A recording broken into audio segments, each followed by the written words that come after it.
What is up, you guys? It's Andrew back with another video, and today we're going to be taking a look at the Jordan 1 Low Elephant Print. Let's get into it.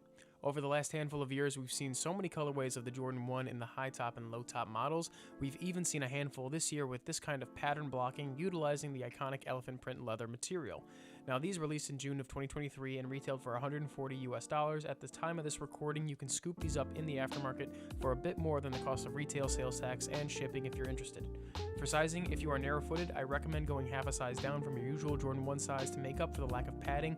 If you have a wide foot like I do, I recommend going true to size, but please take those recommendations as just a recommendation because I don't know what size shoe you wear or your preferences.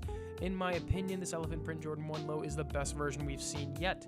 The sneaker sits atop a sail midsole and a shadow gray Jordan 1 outsole, and the elephant print sits over black nubuck panels. The upper has a stark white swoosh to break up the medial and lateral sides with black stitching and the Nike Air label with more of that shadow gray.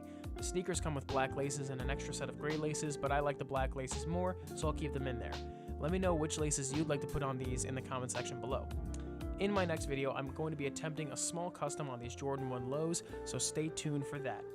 My last attempt at customizing a pair of sneakers was the All-Star Jordan 3 from about 3 years ago, but this will be a lot less drastic of a custom. I'll be painting only the swoosh on these Jordan 1 Lows in order to mimic the iconic Atmos Air Max 1 colorway. I am by no means the first person to try this custom, I just really dig the way it looks, and I think anyone who wants to try to do the same thing should have no problem doing exactly that.